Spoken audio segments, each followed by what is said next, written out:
What happens if Trump wins? You know, bro, this might be the most craziest election of all time. Like, bro, I feel like we're gonna look back at this shit and be like, damn, bro, we remember politics. Like, older people remember politics when it was like normal. Like, people just went on, you know what I'm saying, TV and just like talked or whatever, and it was like pretty civil. And nowadays it's just like crazy, bro. Like, this one video, bro, like, I'll never forget when Trump won, bro, in 2016. Yo, people was acting like it was the end of the world, bro. Crazy. I remember that one video of that girl crying. Let me find it. Donald J. Trump is now president of the United States. President Obama.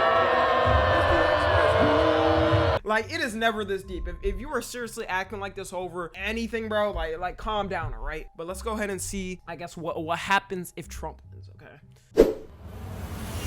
What would actually happen if Donald Trump becomes US president again? We will clean out all of the corrupt actors in our national security and intelligence apparatus. We've gone through his And I feel like that, I'm not gonna lie, off bad as cap. The United States government, bro, you cannot take the corrupt people out. I don't know if he was saying this before. I'm trying to remember everything, but I think he tried to say it before, like, yeah, we're gonna get all the corrupt people out here. It is literally, they build the system so you cannot get these corrupt people out. I don't know if I'm wrong, right? But I swear, all these corrupt people have been here. The system's been set up corruptly since like since ever, pretty much.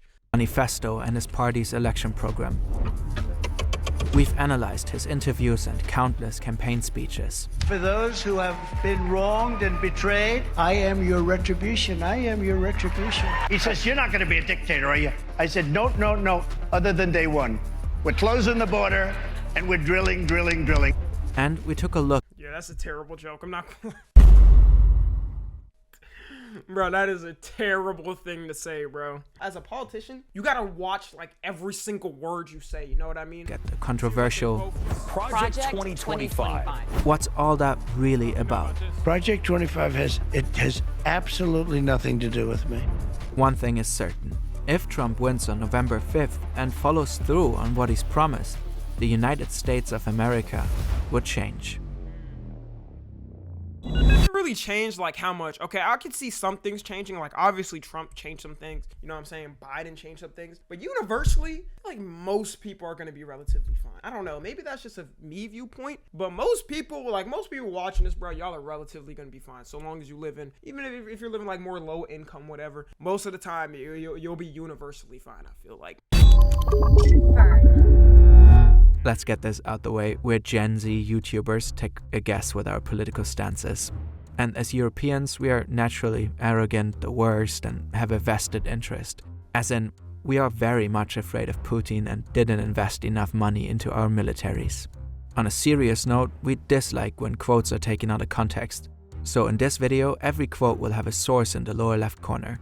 In general, all our sources are in the description, so you can check our claims for yourself. And no, this video will not deal with Kamala Harris. We linked a series of resources on her below.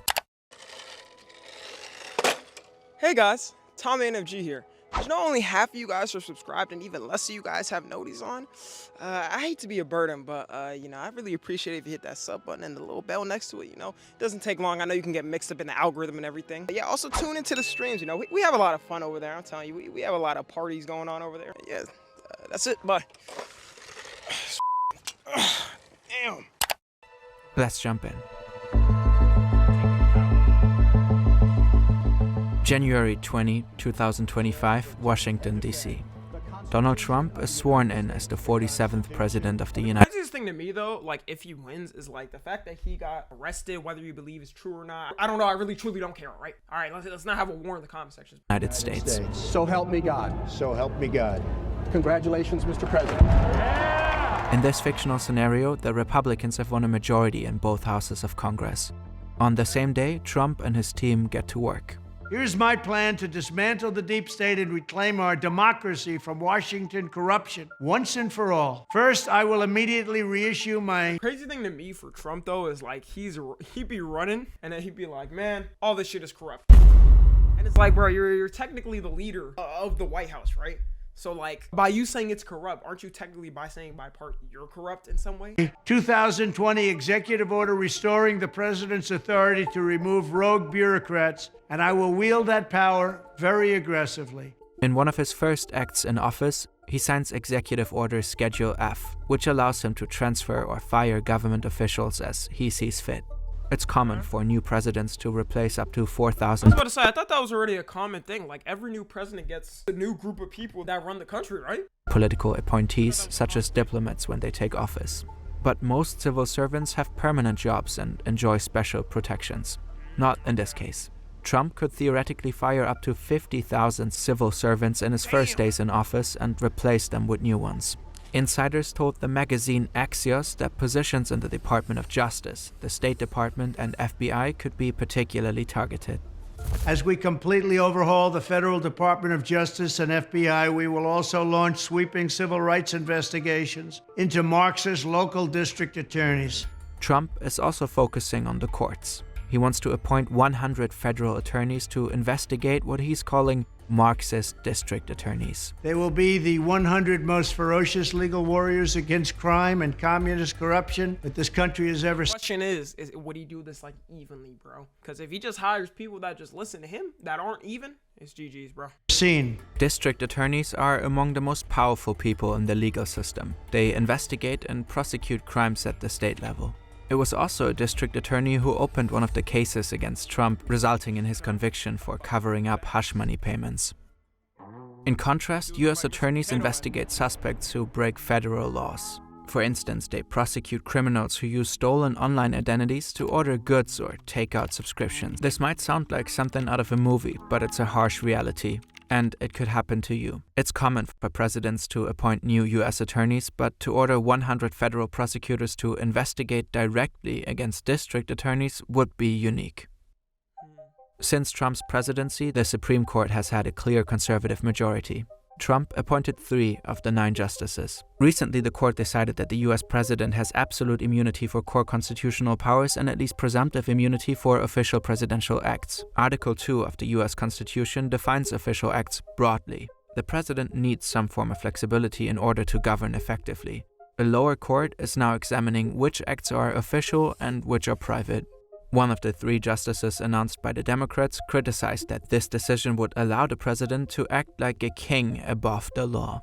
After taking office, Trump could try to end all ongoing investigations against him.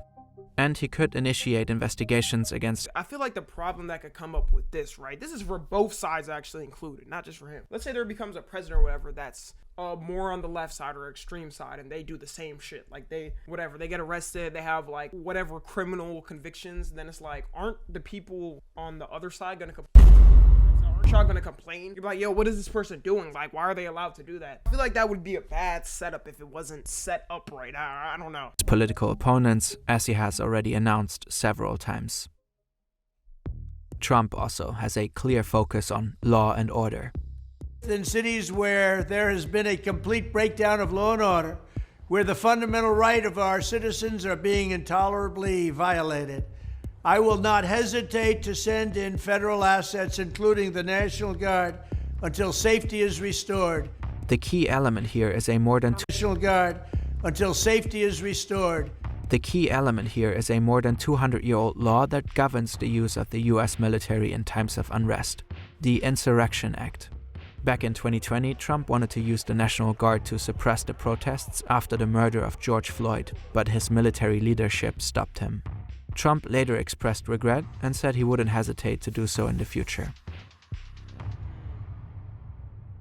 Next, let's take a look at a few possible policies Trump could enact. Agenda 47 is Trump's manifesto for this election. Most of his ideas can also be found in the 2024 Republican Party platform. We are focusing on selected items because it's challenging to interpret some of Trump's quotes. As soon as I take the oath of office, we will begin the largest deportation operation in the history of our country.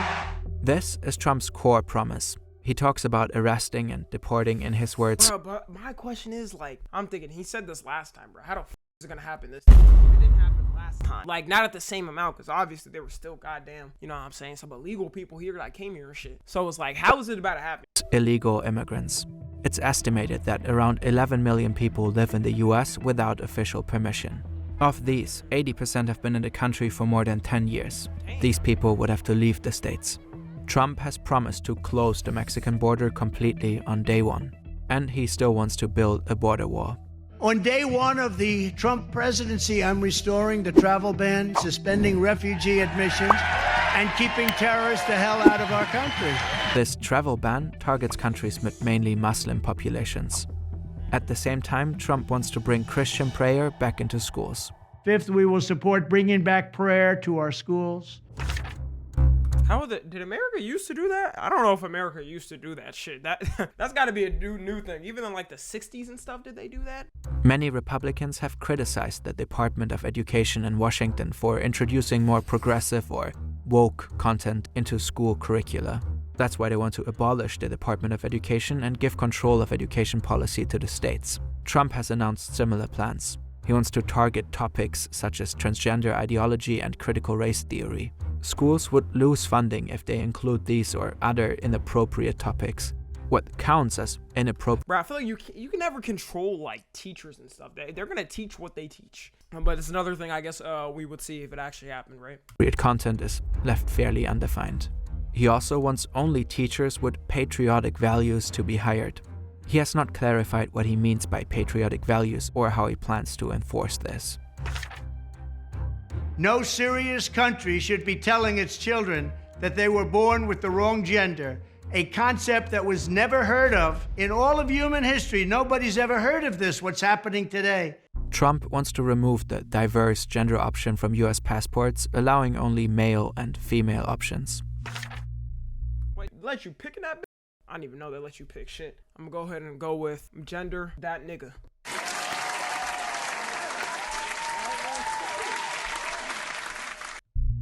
My cutting-edge trade agenda will revitalize our economy by once again putting America first. We will quickly become a manufacturing powerhouse like the world has never seen before. Trump's America First approach aims to boost US industries and reduce the trade deficit. He suggested setting a minimum 10% tariff on all imports, with tariffs on Chinese imports potentially rising to over 60%. This has received a lot of criticism. We can recommend this video on why economists generally don't like Trump's tariff plan.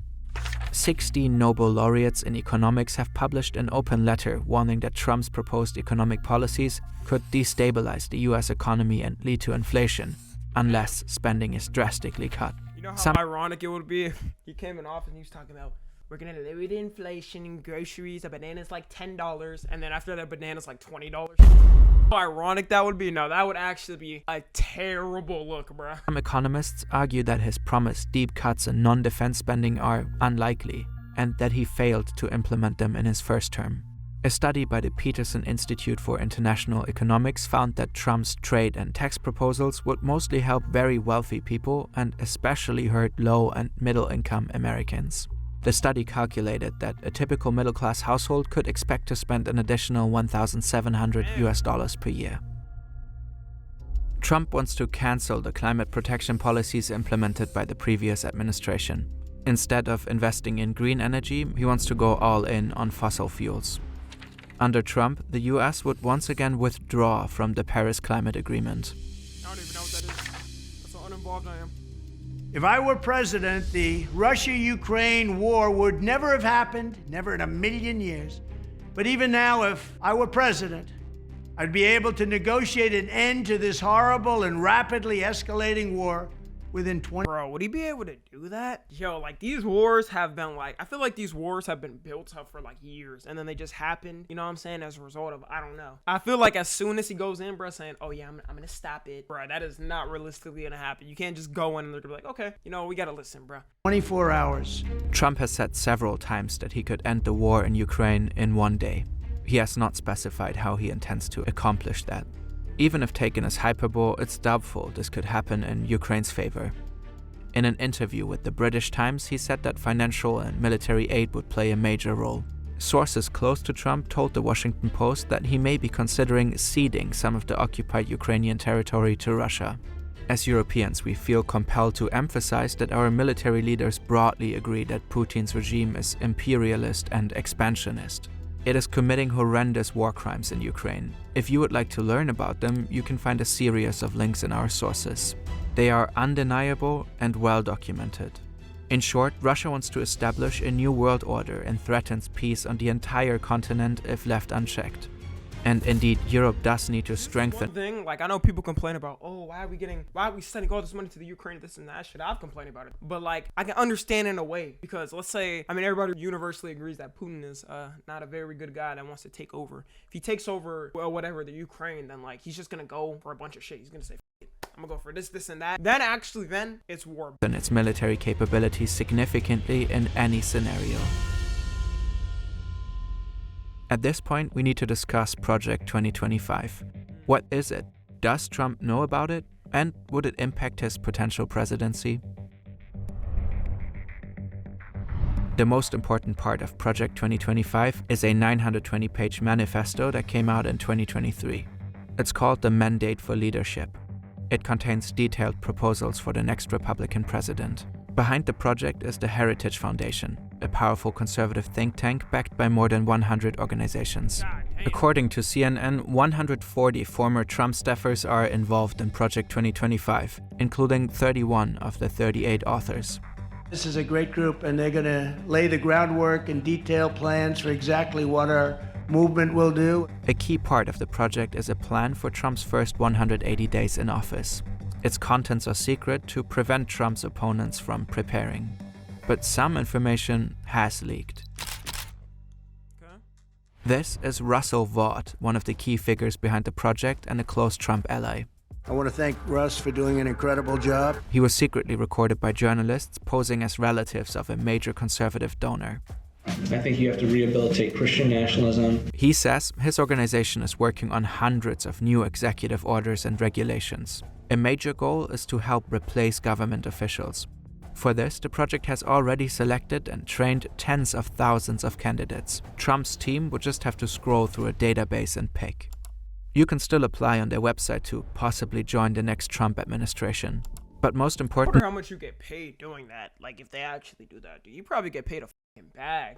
Project 2025 wants to bring many currently independent agencies directly under Trump's control. 80% of my time is working on the plans of what's necessary to take control of these bureaucracies. And we are working doggedly on that, whether it's destroying their agency's notion of independence, they're independent from the president. Project 2025 supports a maximalist version of the unitary executive theory.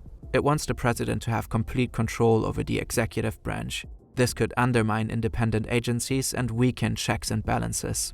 When the project was made public, Bro, no matter what, like, this just doesn't make sense to me that they would let pass. Because let's say somebody else comes in the office that they don't like, then it's like that side is just going to be crying all day and complaining that somebody's like running shit or whatever. Like if Trump wins and then he does this, and let's say all of this right now is true or whatever, bro, the next person that comes in that isn't Trump or whatever, that's more democratic, they're literally gonna be screaming, bro, talking about what, how could you do this and that? But then like your guy did it. So at that point, bro, I wouldn't even be able to blame the person for doing it. it faced intense criticism. Project 2025. It's a blueprint plan for that a could radical dramatically- far-right takeover. Project 2025 everything includes in a the US massive overhaul to the federal government as we know it.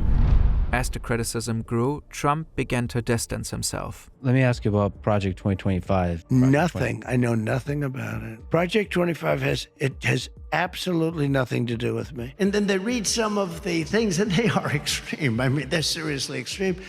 But I don't know anything. Thing. If it is true and then he starts doing this shit and he's denying it now, that's gonna be even worse. Like I don't know what he would be going into. Let's say if he's just lying about this, right? And like he ends up just implementing everything from it anyways. And it's like I don't give. Bro, you're not gonna go down as like a good president. You're gonna have those fucking Trump D-riders. They're gonna be mad at him. The last people that are like mainly protecting, they're gonna be mad as shit at him. I don't know. That just wouldn't be a good look at all. That would be a terrible strategy in my mind if he's just, you know, lying, saying I don't know anything about it, and then he ends up just implementing everything. About it. I don't want to know anything about it. In stark contrast, this is what Russell Vought said behind closed doors. He's been at our organization. He's raised money for our organization. He's blessed it from the, you know, I remember walking into our last. I know he was mad at his ass. You're supposed to keep that quiet, bro. What the f*** are you telling people? Oh my God, bro. I know he was triggered when he heard about this. Stay in office and told him what I was going to do. So he's very supportive of what we do. The Heritage Foundation has officially suspended its policy work on Project 2025. However, just days before, Russell Vought said in private that they were still working on the plan for the first 180 days. He called it Phase 2. In this phase, he explained, they're preparing executive orders and agency reorganizations. The goal is to implement Trump's agenda as quickly and effectively as possible, should he win. Again, it's unclear how much, if any, of Project 2025's agenda Trump would actually implement. While the team behind it has clear ties to him, he distances himself from it after all. In light of this, let's cautiously entertain some of Project 2025's proposals for a minute. Pornography should be outlawed. The people who produce and distribute it should be imprisoned. Oh, they don't know the power of gooners. They don't understand how crazy gooning is nowadays, bruh. Educators and public librarians who purvey it should be classed as registered sex offenders. Yeah, that's crazy. And I think telecommunications. this whole document overall, like, I think most people universally agree, like, it has insane shit in it. Like, what the fuck are you doing? Like, because even most of the people, Republicans from what I heard, don't even like support this document or whatever. And technology firms that facilitate its spread should be shuttered. The project is pushing for the removal of transgender individuals from military service. They also want to remove existing protections against discrimination based on sexual orientation and gender identity. This could potentially disadvantage queer people in getting healthcare or housing. Access to abortion. So for the military, they don't want more people fighting for them? I mean, shoot, you would just lose a soldier at the end of the day. You would just lose somebody that's willing to fight, because goddamn it. Hey, they start a draft, bro. My ass is not. I get 10 years of prison, shoot. Services would be severely limited. The project's proposed policies would make it illegal to ship abortion-inducing drugs across state lines. Reports suggest that medication is used in more than half of all abortions in the US. Moreover, health insurance would no longer cover the cost of the morning after pill. One last reminder, Project 2025 has clear ties to Trump. That does not mean that he would enact the proposed policies. However, it is not outlandish to assume that he would at least take a look at them. No matter how this election turns out, we'll be watching anxiously from across the ocean. For better or worse, who leads the United It's crazy to me how, like, America is so powerful. Like, people from other countries literally watch America's election more than their elections. Because, like, America in some way has a tie to every single country out there that's important for them. So if a president comes in and just f***s over something, then there's a chance it's going to get f***ed over on their side or whatever. United States impacts the entire world. Yeah. That's the W video, man. The lesson is, at the end of the day, bro, it don't matter. You're really not gonna get affected. Just calm down, right? Yo, these past couple of election days, bro, people will just start wilding. Like, yo, what's happening, bro? Like, no way. Oh my God, I'm so nervous. Just relax, bro. All right. Yeah, if you're watching the tube, make sure to join the Discord and watch the streams. Subscribe to Tommy NFG.